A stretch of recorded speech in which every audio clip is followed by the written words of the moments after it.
So today I want to talk to you about capabilities, and we'll be exploring this over the course of the next few months with the research project. You will get this book from me in class, and it's double-sided, but the first half that we'll look at is to do with capabilities. And so in order to fill that out, you need to know a little bit more about what the capabilities are.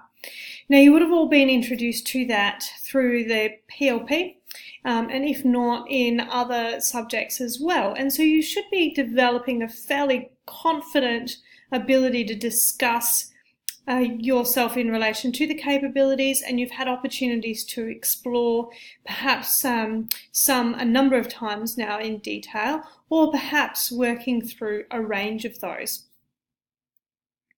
So in this presentation, we're going to break down what is actually being assessed with regard to the capabilities and what do the capabilities mean.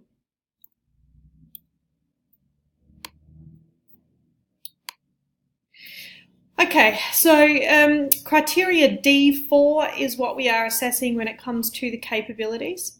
And D4 is the understanding and development of one or more capabilities. So the important thing to note there that there's actually two aspects that we're looking at assessing, both the understanding and the development. So you need to be able to show both parts of that. Now, obviously, if you're talking in good depth about how you've developed in the capabilities, you're certainly going to get that ticked off, and in doing that you will be able to demonstrate that you understand what it means.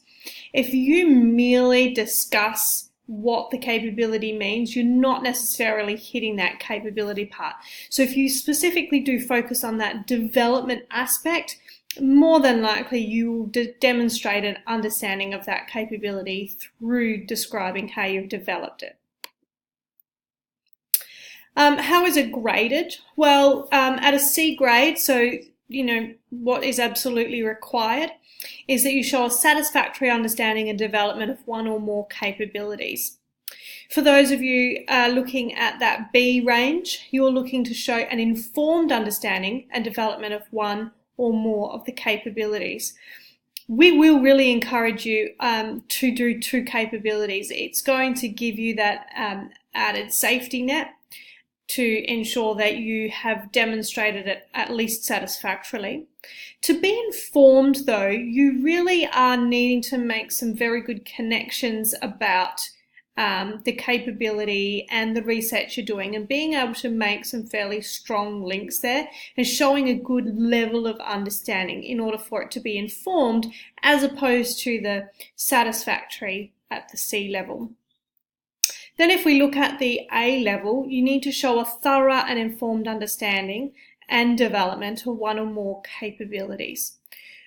So in order to be thorough, it's going to be in a lot more depth, obviously, than the informed, but still being able to show all of those links between the capability, your research, what you've been doing, that really clear understanding of what the capability means, how you are using that along the way, and even being able to link the various capabilities together and the various tasks together.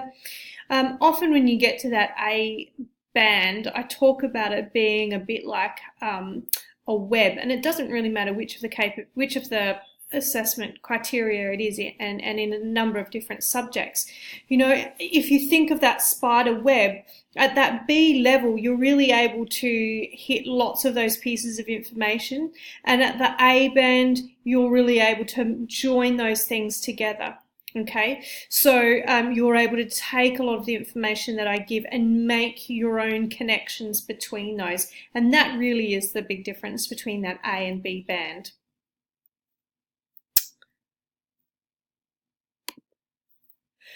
All right, so what are the capabilities? If you need a reminder, and obviously, as I said, you have seen all of these before, they are exactly the same as what was in the PLP, so they should be familiar to you.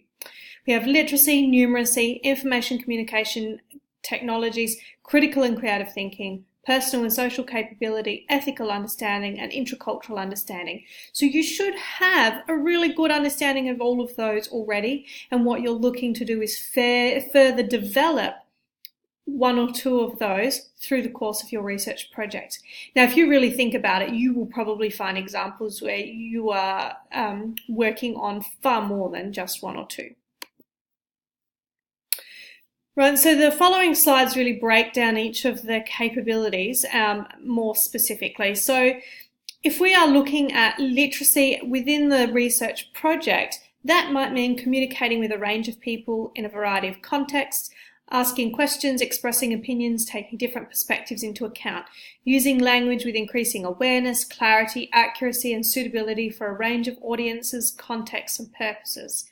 Accessing, analysing, and selecting appropriate primary and secondary sources, engaging with and reflecting on the ways in which texts are created for specific purposes and audiences, composing a range of text, written, oral, visual, and multimodal, reading, viewing, writing, listening, speaking, and using a range of technologies, developing and understanding that different text types have their own distinctive stylistic features, and acquiring an understanding of the relationships between literacy, language, and culture.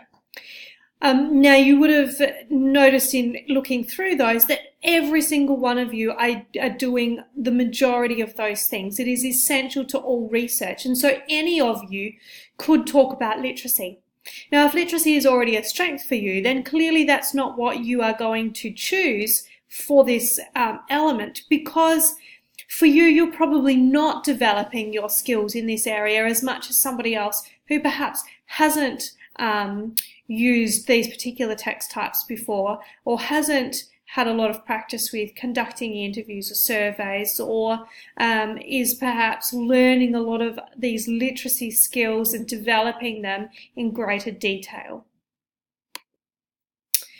Numeracy. Again, we're going to see some examples here where everyone will be using these, particularly when it comes to the analysis part of your project, so when you've got a substantial amount of data. So using appropriate language and representations to communicate ideas to a range of audiences. That idea of your audience is really important when you come to your outcome. Analysing information displayed in a variety of representations and translating information from one representation to another. So being able to pick out that information and to collate it in the same way as your other data that you're collecting to be able to analyse it together. Justifying the validity of your findings using everyday language when appropriate, applying skills in estimating and calculating using thinking, written and digital strategies to solve and model everyday problems. Interpreting information given in numerical form in diagrams, graphs, maps and tables. Visualizing, identifying and sorting shapes and objects in the environment. Interpreting patterns and relationships when solving problems. That will be a very significant one for a lot of you. Recognizing spatial and geographical features in relationships, and recognizing and incorporating statistical information that requires an understanding of the diverse ways in which data are gathered, recorded, and presented. So again, lots of you will use those techniques when analysing your information and presenting your information. So if that is something that that you're really having to work on, then that might be a really good capability for you. If that's something that is already a strength for you, you're probably not going to choose to look at that. Information communication technologies. And again, there'll be lots of things in here that everyone will do. And so your level of confidence in being able to do these things prior will dictate whether it's an appropriate capability for you to use. So understanding how contemporary information communication technologies affect communication, critically analysing the limitations and impacts of current technologies, considering the implications of potential technologies, communicating and sharing ideas and information to collaboratively construct knowledge and digital solutions. So those of you who are perhaps doing a survey online for the first time. Defining and planning information searches of a range of primary and secondary sources when investigating research questions. So all of you are using the internet, using the databases to find information. If that was a new skill for you, that's something to consider. Developing an understanding of hardware and software components and operations of appropriate systems, including their functions, processes, and devices. Applying knowledge and skills of information and communication technology to a range of methods to collect and process data and transmit and produce information. Learning to manage and manipulate electronic sources, data, databases, and software applications. And applying technologies to design and manage projects. So perhaps the way that you undertake your outcome also may drive whether this is an appropriate capability for you. Critical and creative thinking. Again, everybody is going to do this as part of their project. So showing that you're able to think critically, logically, ethically, and reflectively, learning and applying new knowledge and skills, accessing, organizing, using, and evaluating information, posing questions, identifying and clarifying information ideas, developing knowledge and understanding of a range of research processes, understanding the nature of innovation, recognizing how knowledge changes over time and is influenced by people, exploring and experiencing creative processes and practices, designing features that are fit for function, investigating the place of creativity and learning, the workplace and community life, and examining the nature of entrepreneurial enterprise, reflecting on, adjusting and explaining your thinking, identifying the reasons and choices for strategies and actions taken. I think critical and creative thinking is to the research project as personal and social capability was to the PLP, in that if you're really looking at something that everyone could use overwhelmingly as a capability to develop, this would be the one for research project. Personal and social, so that might be, and I'm running short on time, so I'll let you read through those ones, but certainly if you are doing an action research potentially on yourself, that would be one that would significantly apply to you. Ethical understanding, so being able to consider ethical and safe research practices, you're all having to do that, appreciating the ethical and legal dimensions of research, reflecting on ethics and honesty, exploring ideas, rights, obligations and ethical principles, considering workplace safety principles, practices and procedures. Now, if you're doing action research, this is perfect because you really are having to look at how to do things safely and looking after the people that you're working with, so that's a really good one to use. And it doesn't necessarily mean that your project has to be about something that's a bit has some ethical issues to it in terms of legal issues or whatever else, but just that idea of keeping people safe if you're working with them or setting them an exercise program or whatever is important here.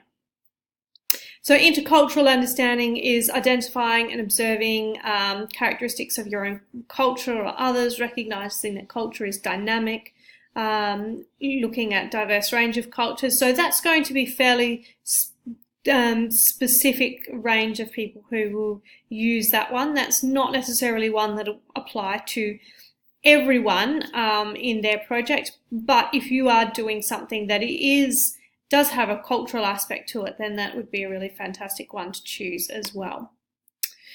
Okay, so we do have there a lot of information about the capabilities. The idea is you really want to choose 2 of those that stand out to you, 2 that you're able to show significant development in, and to be able to talk about how you've developed through your research and the putting together of your outcome.